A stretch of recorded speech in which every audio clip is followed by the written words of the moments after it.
বিশ্বকাপের শুরুতেই বড় ধাক্কা খেয়েছিল ব্রাজিল। দলের অন্যতম সেরা তারকা নেইমার জুনিয়র ইনজুরির কারণে প্রথম ম্যাচে মাঠে নামতে না পারায় উদ্বেগে ছিল সমর্থক ও দলীয় কর্মকর্তারা। তবে সেই শঙ্কা অনেকটাই দূর হয়েছে। পুনরায় অনুশীলনে ফিরেছেন ব্রাজিলের এই তারকা ফুটবলার। মঙ্গলবার ১৬ জুন নিউ ইয়র্কের বাইরে দলের বেস ক্যাম্পে চোট পাওয়ার পর প্রথমবারের মতো বল পায়ে মাঠে দেখা গেছে তাকে।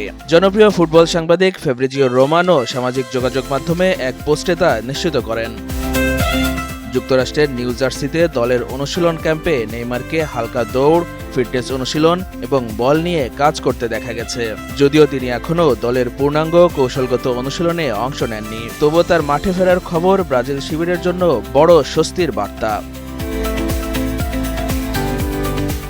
গ্রুপ পর্বে ব্রাজিলের সামনে এখন হাইতি ও স্কটল্যান্ডের বিপক্ষে দুটি ম্যাচ বাকি রয়েছে। সবকিছু ঠিক থাকলে শেষ ম্যাচে বদলি খেলোয়াড় হিসাবে নেইমারকে মাঠে দেখা যেতে পারে। আগামী শুক্রবার ফিলাডেলফিয়াতে গ্রুপ সি এর দ্বিতীয় ম্যাচে হাইতির মুখোমুখি হবে 5 বারের বিশ্ব চ্যাম্পিয়নরা। প্রথম ম্যাচে মরক্কোর সঙ্গে ড্র করায় এই ম্যাচটি ব্রাজিলের জন্য অত্যন্ত গুরুত্বপূর্ণ।